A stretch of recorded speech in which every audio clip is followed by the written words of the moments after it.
Assalamualaikum warahmatullahi wabarakatuh.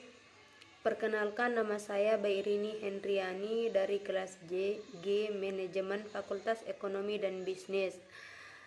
Saya akan menjawab pertanyaan nomor 1, yaitu sebutkan dan jelaskan kaidah-kaidah dasar fikih dan beserta contohnya dalam kehidupan sehari-hari. Kaidah yang pertama yaitu perkara tergantung pada tujuannya. Kaidah ini berasal dari hadis Nabi yang artinya sesungguhnya amalan itu tergantung pada niatnya. Kaidah ini menegaskan bahwa setiap amalan seorang itu akan sangat tergantung dari niatnya. Apakah amalan itu akan diterima oleh Allah atau tidaknya, itu tergantung keikhlasan niat orang yang beramal. Kaidah ini juga berarti bahwa setiap amalan mubah bisa menjadi ibadah jika dilakukan dengan niat ibadah.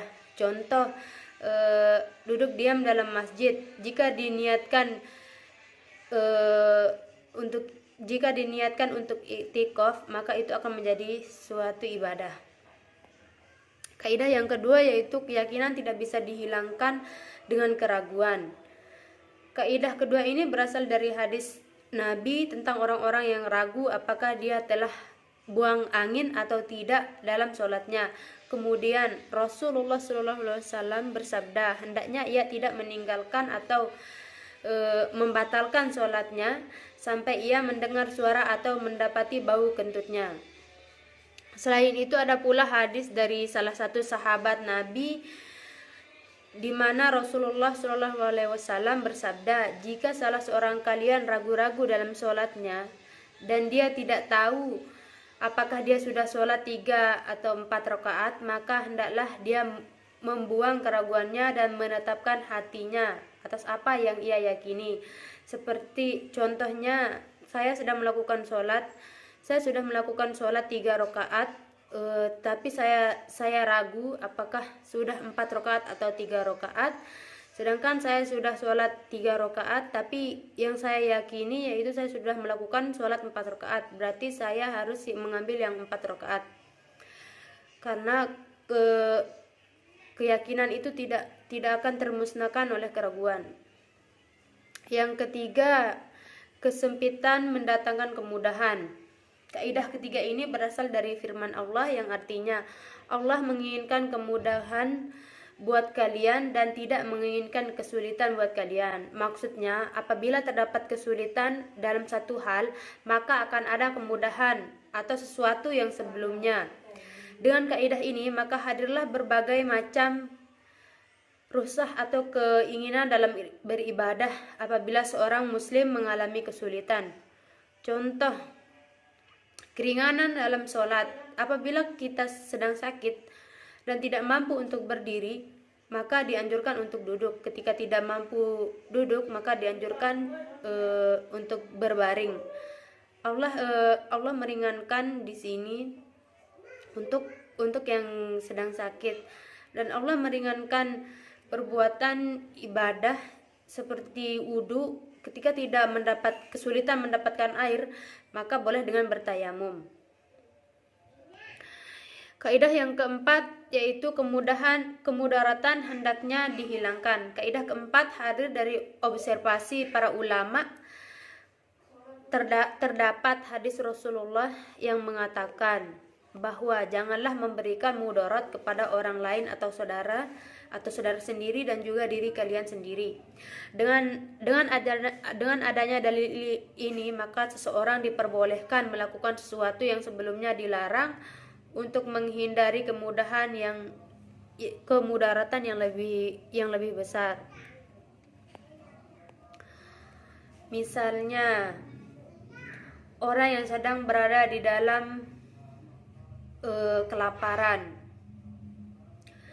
Makanan yang haram untuk menghilangkan rasa laparnya dengan syarat tidak ada makanan lain selain makanan haram tersebut, maka jika tidak dimakan maka ia akan mati.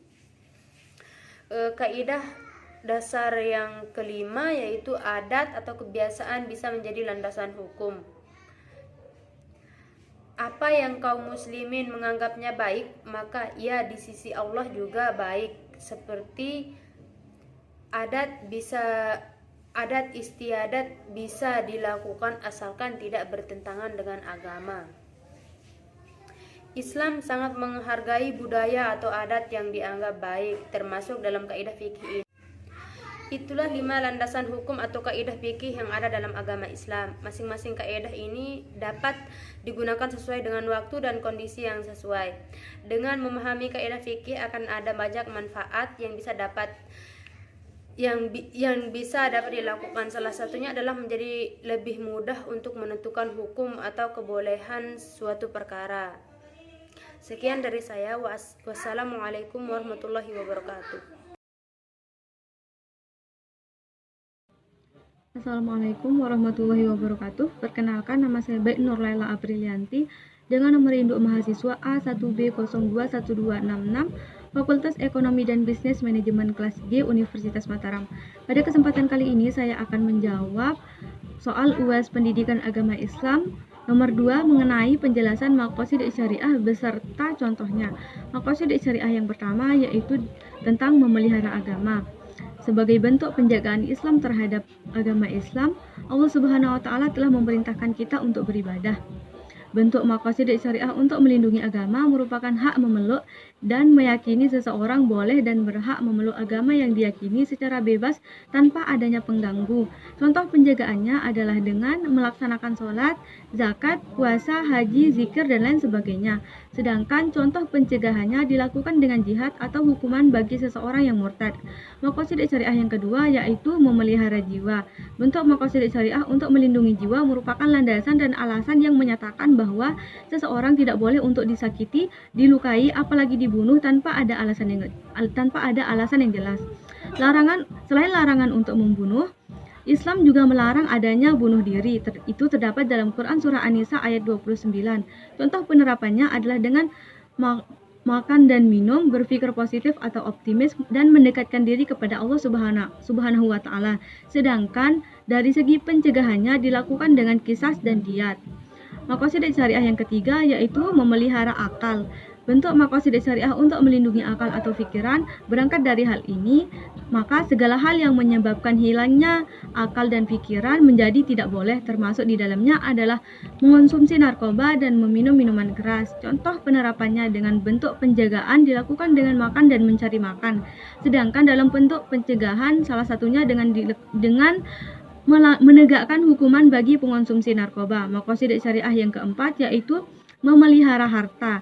Maqasid syariah untuk melindungi harta menjamin bahwa setiap orang berhak memiliki kekayaan harta benda dan merebutnya dari orang lain merupakan hal yang dilarang. Untuk memperoleh harta yang halal, syariat Islam memperbolehkan berbagai macam bentuk muamalah. Untuk menjaganya, Islam mengharamkan umatnya memakan harta manusia dengan jalan yang batil, yaitu seperti mencuri, korupsi, riba, menipu, dan lain sebagainya. Contoh penerapannya, hal ini dilakukan dengan cara melaksanakan jual beli dan mencari rezeki. Sedangkan bentuk pencegahannya dilakukan dengan salah satunya potong tangan bagi seorang pencuri. Maqasid syariah yang kelima atau yang terakhir adalah memelihara keturunan. Menjaga keturunan adalah landasan diwajibkannya memperbaiki kualitas keturunan, membina sikap mental generasi penerus agar terjalin rasa persahabatan di antara sesama manusia, dan diharamkannya zina serta perkawinan sedarah.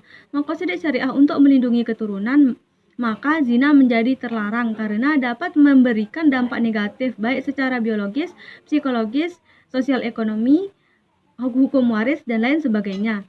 Penjagaan dari maqasid syariah memelihara keturunan ini dalam bentuk pernikahan, sedangkan bentuk pencegahannya dilakukan dengan menegakkan hukuman bagi orang yang berzina dan orang yang menuduh orang yang berzina tanpa adanya bukti. Sekian dari penjelasan saya tadi. Wassalamualaikum warahmatullahi wabarakatuh. Assalamualaikum warahmatullahi wabarakatuh. Perkenalkan, nama saya Ayu Suraya atas NIM A1B021261 ingin menjawab pertanyaan nomor 3. Banyak terjadi perbedaan-perbedaan dalam mazhab, baik itu akidah maupun fikih. Mengapa bisa muncul perbedaan-perbedaan tersebut? Karena setiap mazhab berbeda pendapat di dalam ilmu fikihnya, dan beda juga di penafsiran ilmu tauhidnya masing-masing. Sebutkan contoh kelompok tersebut. Kelompok atau mazhab di dalam golongan ahli sunnah wal jamaah itu ada 4. Pertama, Imam Syafi'i. Kedua, Imam Hanafi. Ketiga, Imam Hambali. Dan keempat, Imam Maliki. Dan kelompok mana yang menurut kalian benar? Kelompok yang menurut kami benar ialah mazhab Imam Syafi'i. Karena di Indonesia sendiri mayoritas memakai mazhab Imam Syafi'i. Dan juga ulama atau penyebar agama Islam di Indonesia semuanya mayoritas sanad ilmunya dari Imam Syafi'i. Serta bagaimana kita menyikapi perbedaan tersebut? Menyikapi perbedaan tersebut dengan cara menghargai dan menghormati segala perbedaan yang ada di dalam masyarakat, mengutamakan kepentingan bersama di atas segala perbedaan yang ada. Mungkin itu saja dari saya. Sekian dan terima kasih. Wassalamualaikum warahmatullahi wabarakatuh. Assalamualaikum warahmatullahi wabarakatuh. Perkenalkan, nama saya Dai Sukma Dewi dengan NIM A1B021274. Di sini saya akan menjawab pertanyaan nomor 4. Adapun pertanyaannya yaitu, Indonesia sebagai negara dengan mayoritas beragama Islam tidak menerapkan hukum Islam dalam pemerintahnya. Apa pendapat kalian? Jelaskan dengan argumen kalian. Jadi menurut saya alasan mengapa negara Indonesia tidak menerapkan hukum Islam dalam pemerintahnya karena keberagaman masyarakat Indonesia yang majemuk membuat tidak mudahnya untuk menerapkan hukum Islam secara menyeluruh. Masyarakat Indonesia terdiri dari berbagai suku, bangsa, agama, dan budaya. Hal ini yang kemudian menjadikan Indonesia sebagai negara yang majemuk. Oleh karena itu, Pancasila merupakan dasar falsafah dalam menjalankan kehidupan berbangsa dan bernegara tanah air kita Indonesia.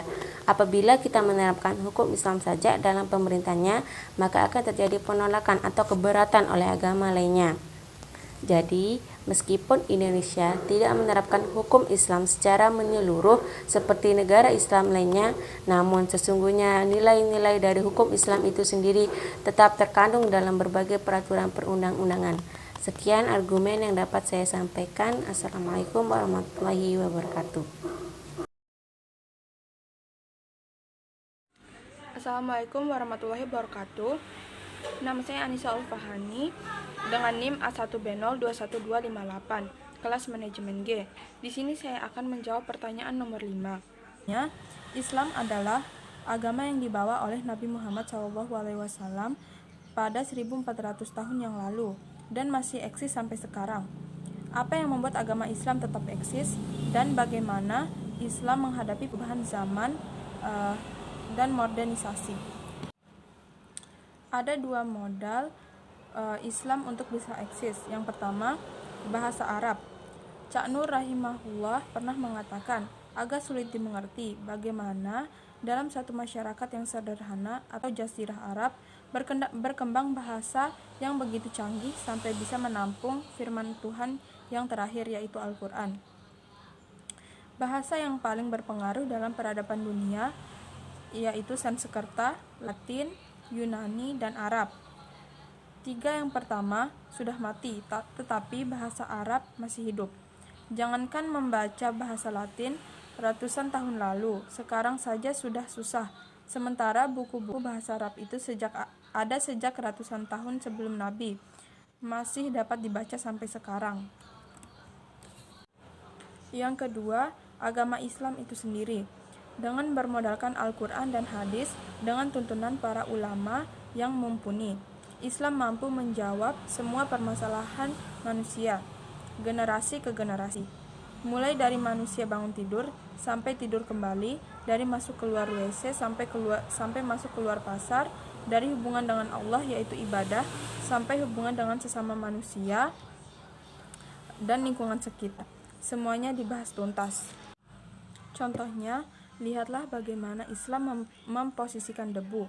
Zat kimia padat itu dijadikan penyuci manusia setelah air. Logikanya sederhana. Allah tahu bahwa air bisa kering dan habis.